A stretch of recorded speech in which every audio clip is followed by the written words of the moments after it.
Lei nº 10.261, de 28 de outubro de 1968, última atualização, Lei Complementar nº 1374, de 30 de março de 2022, dispõe sobre o Estatuto dos Funcionários Públicos Civis do Estado. Artigo 101. Revogado. Artigo 102. O tempo no cargo será o efetivo exercício, contado na seguinte conformidade: 1. A partir da data em que o funcionário assumir o exercício do cargo, nos casos de nomeação, transferência, pedido, reversão e aproveitamento. 2. Como se o funcionário estivesse em exercício, no caso de reintegração. 3. A partir da data em que o funcionário assumir o exercício do cargo do qual foi transferido, no caso de transferência ex officio. E 4. A partir da data em que o funcionário assumir o exercício do cargo reclassificado ou transformado. Artigo 103. Será contado como tempo no cargo efetivo exercício que o funcionário houver prestado no mesmo cargo, sem solução de continuidade, desde que por prazo superior a 6 meses, 1. Como substituto, e 2. No desempenho de função gratificada, em período anterior à criação do respectivo cargo. Artigo 104. As promoções obedecerão à ordem de classificação. Artigo 105.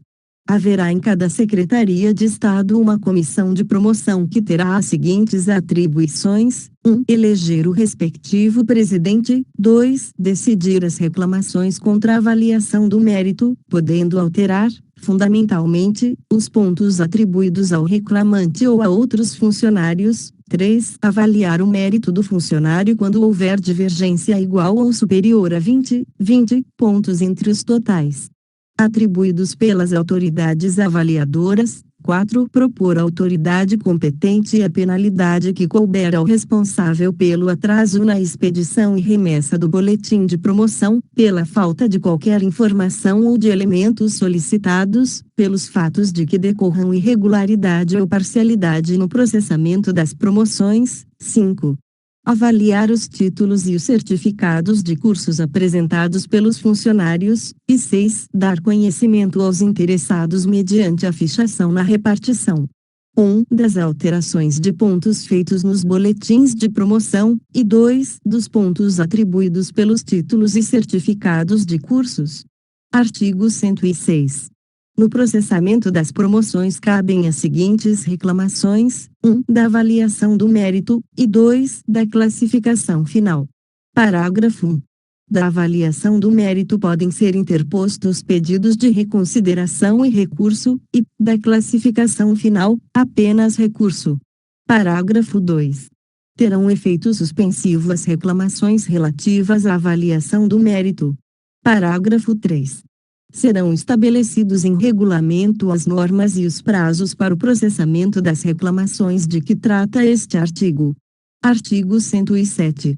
A orientação das promoções do funcionalismo público civil será centralizada, cabendo ao órgão a que for deferida tal competência: 1. Expedir normas relativas ao processamento das promoções e elaborar as respectivas escalas de avaliação, com a aprovação do governador. 2. Orientar as autoridades competentes quanto à avaliação das condições de promoção. 3. Realizar estudos e pesquisas no sentido de averiguar a eficiência do sistema em vigor, propondo medidas tendentes ao seu aperfeiçoamento. E 4. Opinar em processo sobre assuntos de promoção, sempre que solicitado.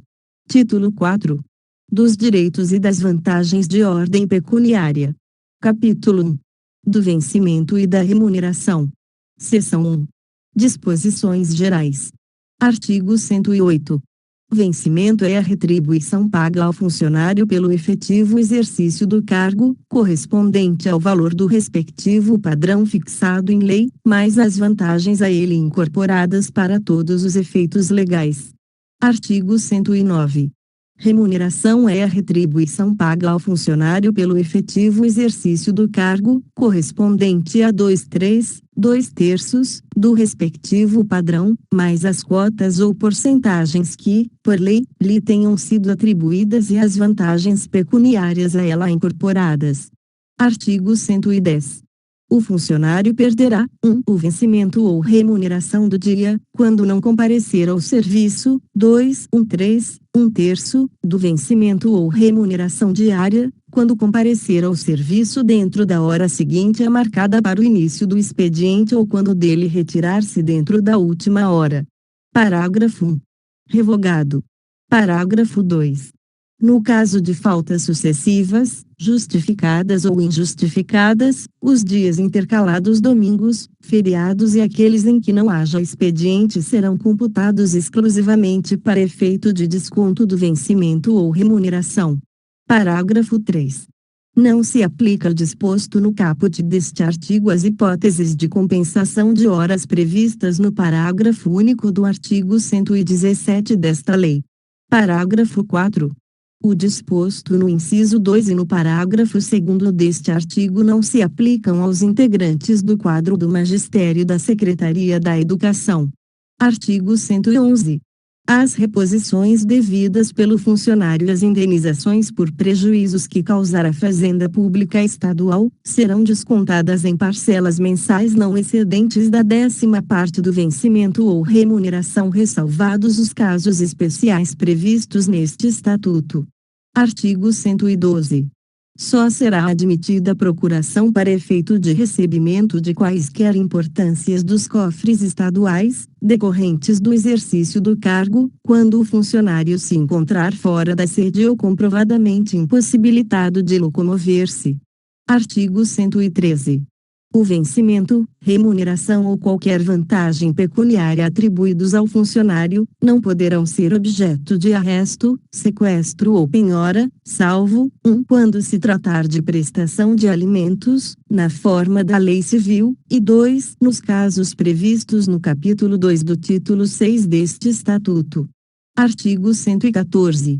É proibido, fora dos casos expressamente consignados neste Estatuto, ceder ou gravar vencimento, remuneração ou qualquer vantagem decorrente do exercício de cargo público. Artigo 115. O vencimento ou remuneração do funcionário não poderá sofrer outros descontos, exceto os obrigatórios e os autorizados por lei. Artigo 116. As consignações em folha, para efeito de desconto de vencimentos ou remuneração, serão disciplinadas em regulamento. Seção 2. Do horário e do ponto. Artigo 117. O horário de trabalho nas repartições será fixado pelo governo de acordo com a natureza e as necessidades do serviço. Parágrafo único. É facultada a instituição de sistema de compensação de horas, a ser disciplinado em regulamento. Artigo 118. O período de trabalho, nos casos de comprovada necessidade, poderá ser antecipado ou prorrogado pelo chefe da repartição ou serviço. Parágrafo único. Serão remuneradas na forma do artigo 136 a antecipação e a prorrogação do período de trabalho não abrangidas pelo sistema de compensação de horas previsto no parágrafo único do artigo 117. Artigo 119. Nos dias úteis, só por determinação do governador poderão deixar de funcionar as repartições públicas ou ser suspenso o expediente. Artigo 120. É o registro pelo qual se verificará, diariamente, a entrada e saída do funcionário em serviço. Parágrafo 1.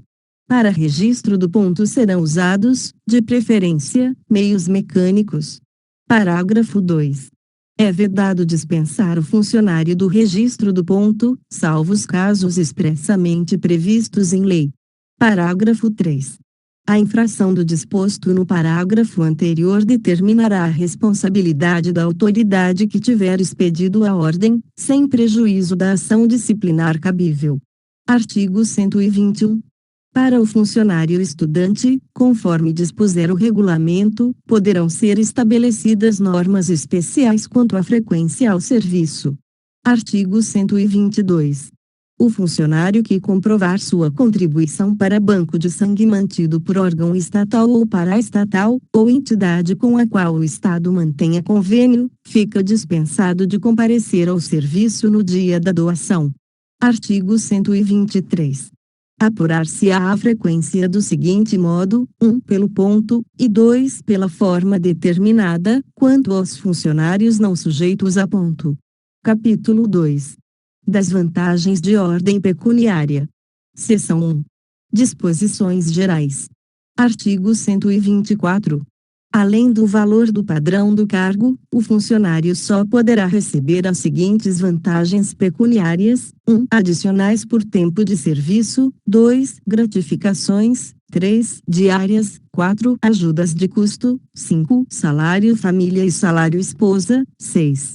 Revogado, 7. Quota parte de multas e porcentagens fixadas em lei, 8. Honorários, quando fora do período normal ou extraordinário de trabalho a que estiver sujeito, for designado para realizar investigações ou pesquisas científicas, bem como para exercer as funções de auxiliar ou membro de bancas e comissões de concurso ou prova, ou de professor de cursos de seleção e aperfeiçoamento ou especialização de servidores legalmente instituídos, observadas as proibições atinentes a regimes especiais de trabalho fixados em lei. 9. Honorários pela prestação de serviço peculiar à profissão que exercer e, em função dela, a Justiça, desde que não a execute dentro do período normal ou extraordinário de trabalho a que estiver sujeito e sejam respeitadas as restrições estabelecidas em lei pela subordinação a regimes especiais de trabalho. E 10. Outras vantagens ou concessões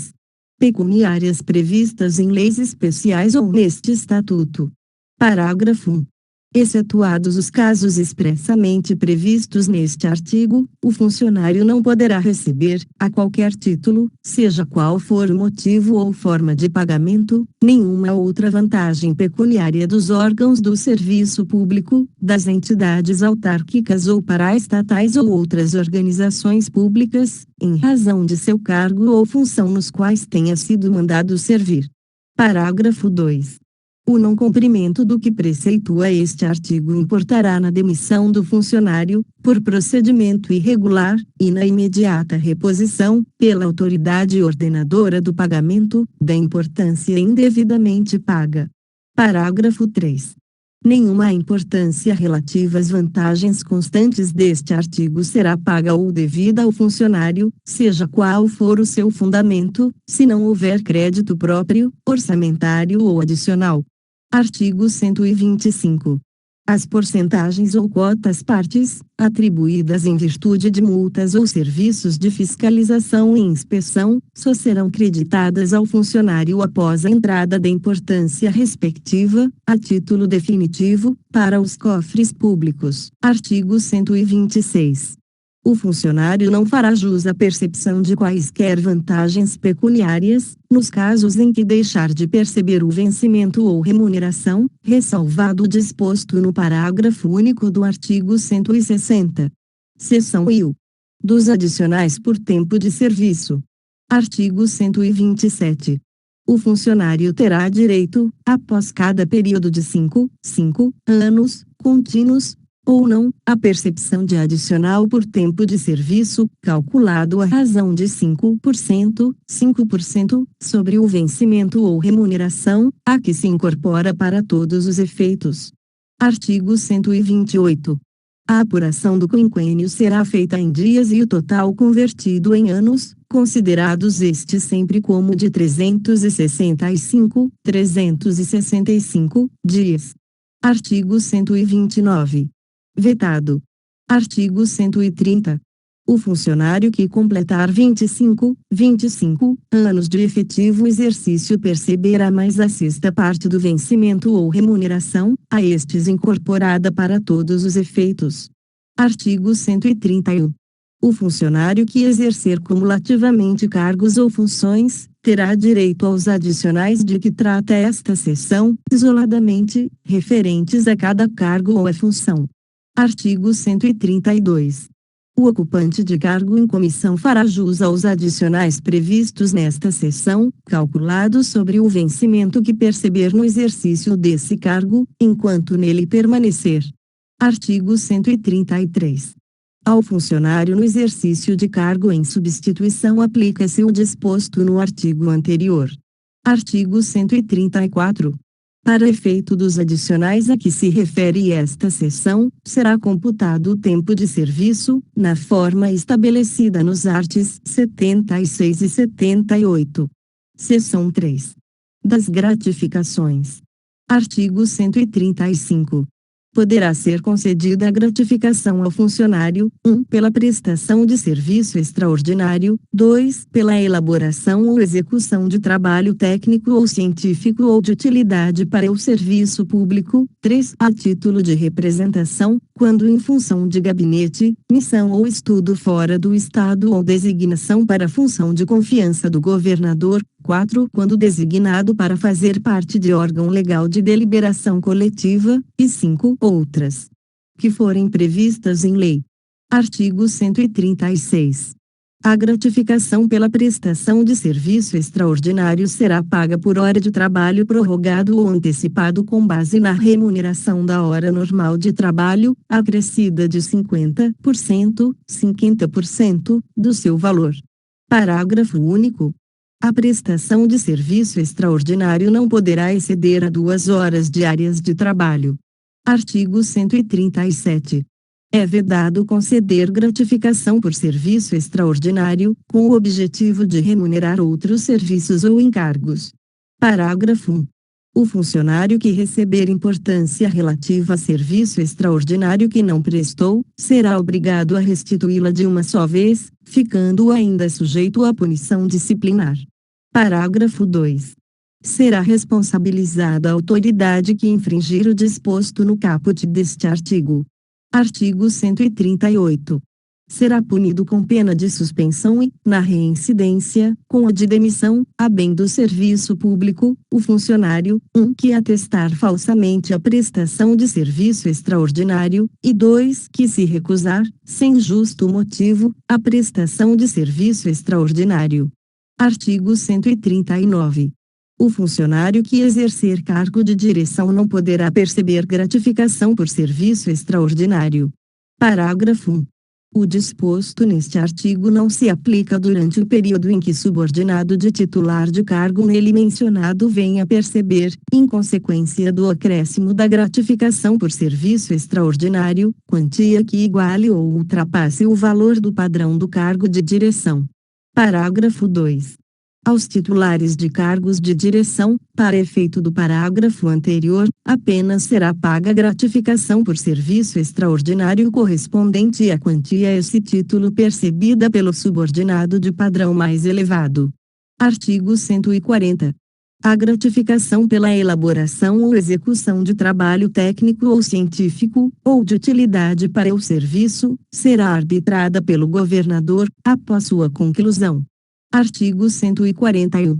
A gratificação a título de representação, quando o funcionário for designado para serviço ou estudo fora do Estado, será arbitrada pelo governador, ou por autoridade que a lei determinar, podendo ser percebida cumulativamente com a diária.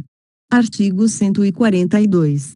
A gratificação relativa ao exercício em órgão legal de deliberação coletiva, será fixada pelo governador. Artigo 143.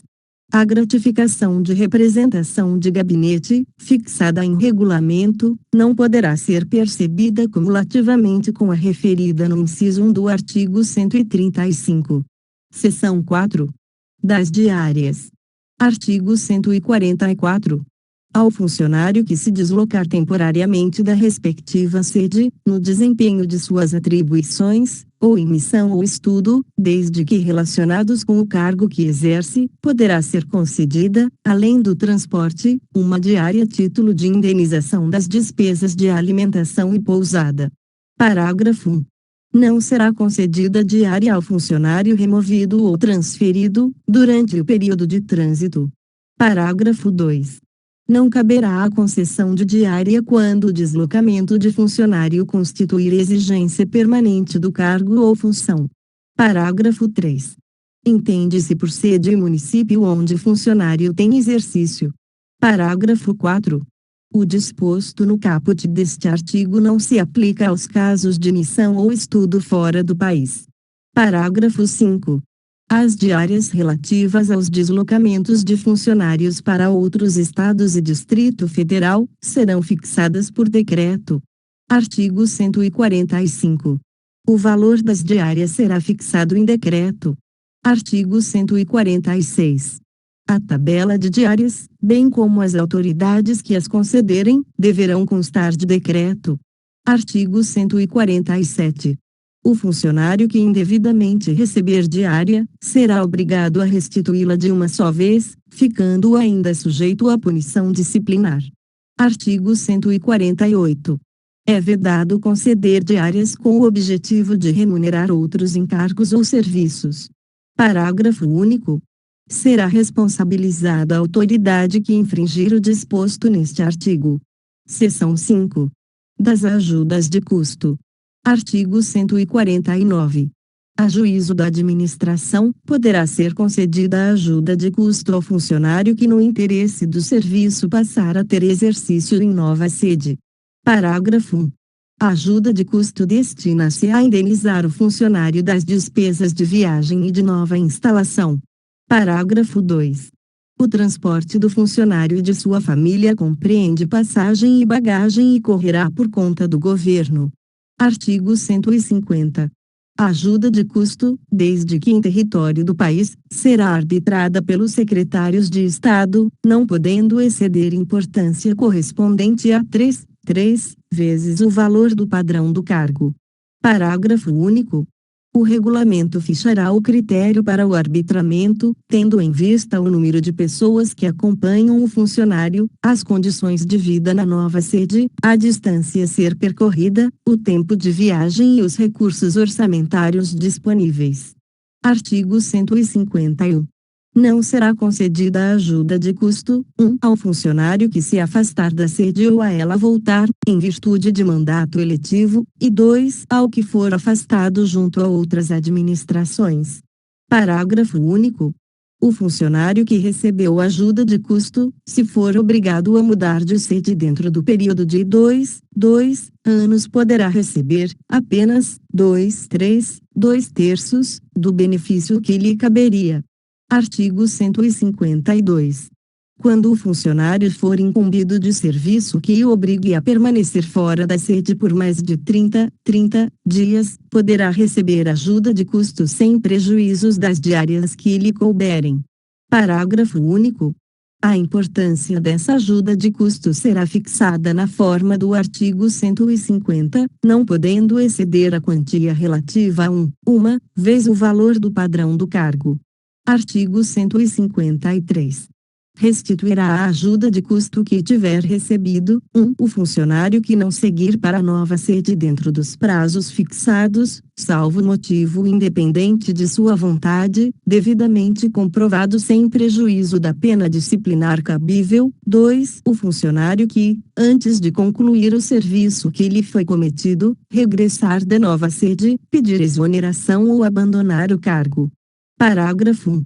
A restituição poderá ser feita parceladamente, a juízo da autoridade que houver concedido a ajuda de custo, salvo no caso de recebimento indevido, em que a importância por devolver será descontada integralmente do vencimento ou remuneração, sem prejuízo da pena disciplinar cabível. Parágrafo 2. A responsabilidade pela restituição de que trata este artigo, atinge exclusivamente a pessoa do funcionário. Parágrafo 3. Se o regresso do funcionário for determinado pela autoridade competente ou por motivo de força maior devidamente comprovado, não ficará ele obrigado a restituir a ajuda de custo. Artigo 154. Caberá também ajuda de custo ao funcionário designado para serviço ou estudo no estrangeiro. Parágrafo único. A ajuda de custo de que trata este artigo será arbitrada pelo governador. Seção 6. Do salário família e do salário esposa. Artigo 155. O salário família será concedido ao funcionário ou ao inativo por 1. Filho menor de 18 anos, e 2. Filho inválido de qualquer idade. Parágrafo único. Consideram-se dependentes, desde que vivam total ou parcialmente às expensas do funcionário, os filhos de qualquer condição, os enteados e os adotivos, equiparando-se a estes os tutelados sem meios próprios de subsistência. Artigo 156. A invalidez que caracteriza a dependência é a incapacidade total e permanente para o trabalho. Artigo 157. Quando o pai e a mãe tiverem ambos a condição de funcionário público ou de inativo e viverem em comum, o salário família será concedido a um deles. Parágrafo único. Se não viverem em comum, será concedido ao que tiver os dependentes sob sua guarda, ou a ambos, de acordo com a distribuição de dependentes. Artigo 158. Ao pai e à mãe equiparam-se o padrasto e a madrasta e, na falta destes, os representantes legais dos incapazes. Artigo 158. A. Fica assegurada, nas mesmas bases e condições, ao cônjuge superstite ou ao responsável legal pelos filhos do casal, a percepção do salário família que tinha direito o funcionário ou inativo falecidos. Artigo 159. A concessão e supressão do salário família serão processadas na forma estabelecida em lei. Artigo 160. Não será pago o salário família nos casos em que o funcionário deixar de perceber o respectivo vencimento ou remuneração. Parágrafo único. O disposto neste artigo não se aplica aos casos disciplinares e penais, nem aos de licença por motivo de doença em pessoa da família. Artigo 161. É vedada a percepção de salário família por dependente em relação ao qual já esteja sendo pago este benefício por outra entidade pública federal, estadual ou municipal, ficando o infrator sujeito às penalidades da lei. Artigo 162. Revogado. Seção 7. Outras concessões pecuniárias. Artigo 163. O Estado assegurará ao funcionário direito de pleno ressarcimento de danos ou prejuízos, decorrentes de acidentes no trabalho, do exercício em determinadas zonas ou locais e da execução de trabalho especial, com risco de vida ou saúde. Artigo 164. Ao funcionário licenciado, para tratamento de saúde poderá ser concedido transporte, se decorrente do tratamento, inclusive para a pessoa de sua família. Artigo 165. Poderá ser concedido transporte à família do funcionário, quando este falecer fora da sede de exercício, no desempenho de serviço. Parágrafo 1. A mesma concessão poderá ser feita à família do funcionário falecido fora do Estado. Parágrafo 2. Só serão atendidos os pedidos de transporte formulados dentro do prazo de um ano, a partir da data em que houver falecido o funcionário. Artigo 166. Revogado. Artigo 167. A concessão de que trata o artigo anterior só poderá ser deferida ao funcionário que se encontre no exercício do cargo e mantenha contato com o público, pagando ou recebendo em moeda corrente. Artigo 168. Ao cônjuge, ao companheiro ou companheira ou, na falta destes, a pessoa que provar ter feito despesas em virtude do falecimento de funcionário ativo ou inativo será concedido auxílio funeral, a título de benefício assistencial, de valor correspondente a um mês da respectiva remuneração. Parágrafo 1. O pagamento será efetuado pelo órgão competente, mediante a apresentação de atestado de óbito pelas pessoas indicadas no caput deste artigo, ou procurador legalmente habilitado, feita a prova de identidade. Parágrafo 2. No caso de integrante da carreira de agente de segurança penitenciária ou da classe de agente de escolta e vigilância penitenciária, se ficar comprovado, por meio de competente apuração, que o óbito decorreu de lesões recebidas no exercício de suas funções, o benefício será acrescido do valor correspondente a mais um mês da respectiva remuneração, cujo pagamento será efetivado mediante apresentação de alvará judicial. Parágrafo 3. O pagamento do benefício previsto neste artigo, caso as despesas tenham sido custeadas por terceiros, em virtude da contratação de planos funerários, somente será efetivado mediante a apresentação de alvará judicial. Artigo 169.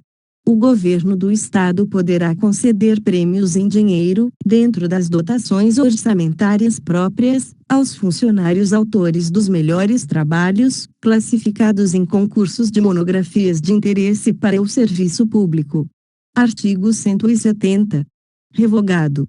Capítulo 3. Das acumulações remuneradas. Artigo 171. É vedada a acumulação remunerada, exceto, 1. A de um juiz e um cargo de professor, 2. A de 2 cargos de professor, 3. A de um cargo de professor e outro técnico ou científico, e 4. A de 2 cargos privativos de médico, vide artigo 37, SFI, da Constituição Federal. Parágrafo 1. Em qualquer dos casos, a acumulação somente é permitida quando haja correlação de matérias e compatibilidade de horários. Parágrafo 2. A proibição de acumular se estende a cargos, funções ou empregos em autarquias, empresas públicas e sociedades de economia mista. Parágrafo 3. A proibição de acumular proventos não se aplica aos aposentados, quanto ao exercício de mandato eletivo, cargo em comissão ou ao contrato para prestação de serviços técnicos ou especializados. Artigo 172. O funcionário ocupante de cargo efetivo, ou em disponibilidade, poderá ser nomeado para cargo em comissão, perdendo, durante o exercício desse cargo, o vencimento ou remuneração do cargo efetivo ou o provento, salvo se optar pelo mesmo. Artigo 173. Não se compreende na proibição de acumular, desde que tenha correspondência com a função principal, a percepção das vantagens enumeradas no artigo 124. Artigo 174. Verificado, mediante processo administrativo, que o funcionário está acumulando, fora das condições previstas neste capítulo, será ele demitido de todos os cargos e funções e obrigado a restituir o que indevidamente houver recebido. Parágrafo 1. Provada a boa-fé, o funcionário será mantido no cargo ou função que exercerá mais tempo. Parágrafo 2. Em caso contrário, o funcionário demitido ficará ainda inabilitado pelo prazo de 5 anos, para o exercício de função ou cargo público, inclusive em entidades que exerçam função delegada do poder público ou são por este mantidas ou administradas. Artigo 175. As autoridades civis e os chefes de serviço, bem como os diretores ou responsáveis pelas entidades referidas no parágrafo 2º do artigo anterior e os fiscais ou representantes dos poderes públicos junto às mesmas, que tiverem conhecimento de que qualquer dos seus subordinados ou qualquer empregado da empresa sujeita à fiscalização está no exercício de acumulação proibida, farão a devida comunicação ao órgão competente. Para os fins indicados no artigo anterior. Parágrafo único. Qualquer cidadão poderá denunciar a existência de acumulação ilegal. Título 5. Dos direitos e vantagens em geral. Capítulo 1. Das férias. Artigo 176. O funcionário terá direito ao gozo de 30 dias de férias anuais, observada a escala que for aprovada. Parágrafo 1. É proibido levar à conta de férias qualquer falta ao trabalho. Parágrafo 2. É proibida a acumulação de férias, salvo por absoluta necessidade de serviço e pelo máximo de 2 anos consecutivos. Parágrafo 3. O período de férias será reduzido para 20 dias, se o funcionário, no exercício anterior, tiver, considerados em conjunto, mais de 10 não comparecimentos correspondentes a faltas justificadas e injustificadas ou às licenças previstas nos itens 4, 6 e 7 do artigo 181. Parágrafo 4. Durante as férias, o funcionário terá direito a todas as vantagens, como se estivesse em exercício. Artigo 177. Atendido o interesse do serviço, o funcionário poderá gozar férias de uma só vez ou em 2 períodos iguais. Artigo 178. Somente depois do primeiro ano de exercício no serviço público, adquirirá o funcionário direito a férias. Parágrafo único. Será contado para efeito deste artigo o tempo de serviço prestado em outro cargo público, desde que entre cessação do anterior e o início do subsequente exercício não haja interrupção superior a 10 dias. Artigo 179. Caberá ao chefe da repartição ou do serviço, organizar, no mês de dezembro, a escala de férias para o ano seguinte, que poderá alterar de acordo com a conveniência do serviço. Artigo 180. O funcionário transferido ou removido, quando em gozo de férias, não será obrigado a apresentar-se antes de terminá-las. Capítulo 2. Das licenças. Seção 1. Disposições gerais. Artigo 181. O funcionário efetivo poderá ser licenciado, 1. Para tratamento de saúde, 2. Quando acidentado no exercício de suas atribuições ou acometido por doença profissional, 3. No caso previsto no artigo 198, 4. Por motivo de doença em pessoa de sua família, 5. Para cumprir obrigações concernentes ao serviço militar, 6. Para tratar de interesses particulares, 7. No caso previsto no artigo 205. 8. Compulsoriamente, como medida profilática. 9. Como prêmio de assiduidade. 10. Para doação de tecidos, de órgãos, de parte de órgãos e de partes do corpo vivo para fins terapêuticos ou de transplantes intervivos, nas hipóteses autorizadas pela legislação federal e mediante inspeção médica, observado o estabelecido em decreto. Parágrafo 1. Ao funcionário ocupante exclusivamente de cargo em comissão serão concedidas as licenças previstas neste artigo, salvo as referidas nos incisos 4, 6 e 7. Parágrafo 2. As licenças previstas nos incisos 1 a 3 serão concedidas ao funcionário de que trata o parágrafo 1º deste artigo mediante regras estabelecidas pelo Regime Geral de Previdência Social. Artigo 182. As licenças dependentes de inspeção médica serão concedidas pelo prazo indicado pelos órgãos oficiais competentes. Parágrafo único. A licença prevista no inciso 10 do artigo 181 não poderá ser concedida mais de uma vez por ano, salvo nos casos de doação de medula óssea para o mesmo receptor. Artigo 183. Fim da licença, o funcionário deverá reassumir, imediatamente, o exercício do cargo. Parágrafo 1. O disposto no caput deste artigo não se aplica às licenças previstas nos incisos 5 e 7 do artigo 181, quando em prorrogação. Parágrafo 2.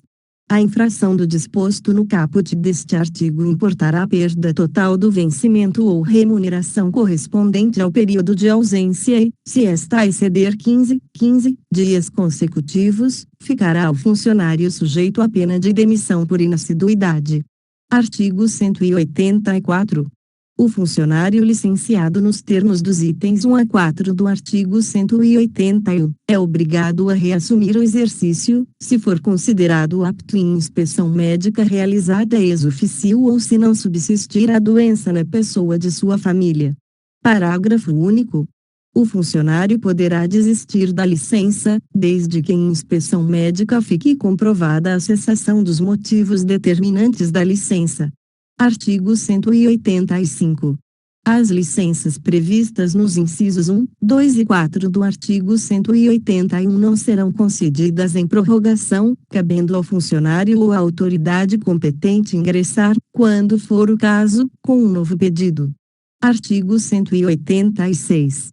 Revogado. Artigo 187. O funcionário afastado em licença para tratamento de saúde ou por acidente de trabalho não poderá dedicar-se à atividade remunerada, sob pena de ser cassada a licença, sujeitando-se, também, à apuração de responsabilidade funcional. Artigo 188. Revogado. Artigo 189. Revogado. Artigo 190. O funcionário que se recusar a submeter-se à inspeção médica, quando julgada necessária, será punido com pena de suspensão. Parágrafo único. A suspensão cessará no dia em que se realizar a inspeção. Seção 2. Da licença para tratamento de saúde. Artigo 191. Ao funcionário que, por motivo de saúde, estiver impossibilitado para o exercício do cargo, será concedida licença até o máximo de 4 anos, com vencimento ou remuneração. Parágrafo 1. Fim do prazo previsto neste artigo, o funcionário será submetido à inspeção médica e aposentado, desde que verificada sua invalidez, permitindo-se o licenciamento além desse prazo, quando não se justificar a aposentadoria. Parágrafo 2. Será obrigatória a reversão do aposentado, desde que cessados os motivos determinantes da aposentadoria. Artigo 192. O funcionário ocupante de cargo em comissão poderá ser aposentado, nas condições do artigo anterior, desde que preencha os requisitos do artigo 227. Artigo 193. A licença para tratamento de saúde dependerá de inspeção médica oficial e poderá ser concedida, 1. A pedido do funcionário, 2. Ex officio. Parágrafo 1. A inspeção médica de que trata o caput deste artigo poderá ser dispensada, a critério do órgão oficial, quando a análise documental for suficiente para comprovar a incapacidade laboral, observado o estabelecido em decreto. Parágrafo 2. A licença ex officio de que trata o inciso 2 deste artigo será concedida por decisão do órgão oficial. 1. Quando as condições de saúde do funcionário assim determinarem. 2. A pedido do órgão de origem do funcionário. Seção 3. Da licença ao funcionário acidentado no exercício de suas atribuições ou atacado de doença profissional. Artigo 194. O funcionário acidentado no exercício de suas atribuições ou que tenha adquirido doença profissional terá direito à licença com vencimento ou remuneração. Parágrafo único.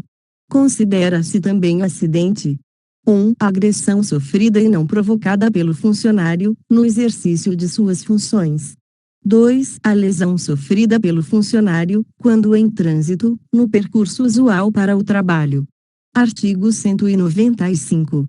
A licença prevista no artigo anterior não poderá exceder de 4 anos. Parágrafo único. No caso de acidente, verificada a incapacidade total para qualquer função pública, será desde logo concedida a aposentadoria ao funcionário. Artigo 196.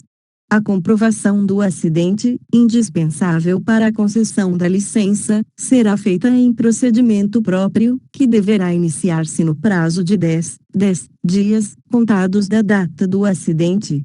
Parágrafo 1. O funcionário deverá requerer a concessão da licença de que trata o caput deste artigo junto ao órgão de origem. Parágrafo 2. Concluído o procedimento de que trata o caput deste artigo, caberá ao órgão médico oficial a decisão. Parágrafo 3. O procedimento para comprovação do acidente de que trata este artigo deverá ser cumprido pelo órgão de origem do funcionário, ainda que não venha a ser objeto de licença. Artigo 197. Para a conceituação do acidente da doença profissional, serão adotados os critérios da legislação federal de acidentes do trabalho. Seção 4. Da licença funcionária gestante. Artigo 198. A funcionária gestante será concedida licença de 180 dias com vencimento ou remuneração, observado o seguinte: 1. A licença poderá ser concedida a partir da 32ª semana de gestação, mediante documentação médica que comprove a gravidez e a respectiva idade gestacional. 2. Ocorrido o parto, sem que tenha sido requerida a licença, será esta concedida mediante a apresentação da certidão de nascimento e vigorará a partir da data do evento, podendo retroagir até 15 dias, 3. Durante a licença, cometerá falta grave a servidora que exercer qualquer atividade remunerada ou mantiver a criança em creche ou organização similar. Parágrafo 1. Revogado. Parágrafo 2. Revogado. Parágrafo 3. Revogado. Parágrafo único.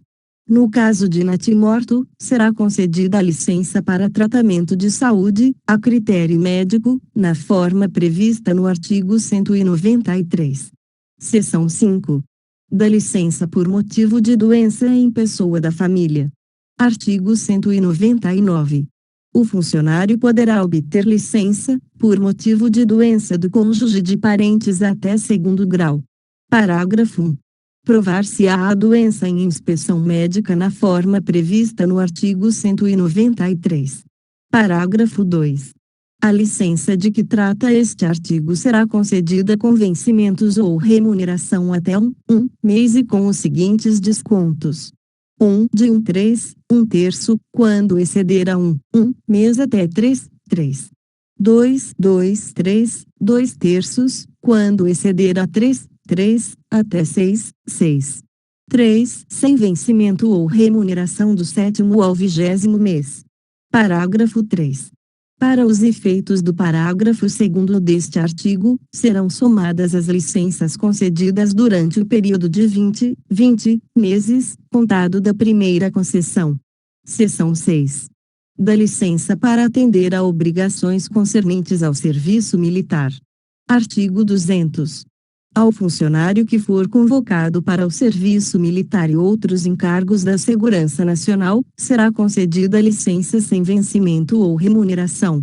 Parágrafo 1. A licença será concedida mediante comunicação do funcionário ao chefe da repartição ou do serviço, acompanhada de documentação oficial que prove a incorporação. Parágrafo 2. O funcionário desincorporado reassumirá imediatamente o exercício, sob pena de demissão por inassiduidade, se a ausência exceder 15 dias consecutivos. Parágrafo 3. Quando a desincorporação se verificar em lugar diverso do da sede, os prazos para apresentação serão os previstos no artigo 60.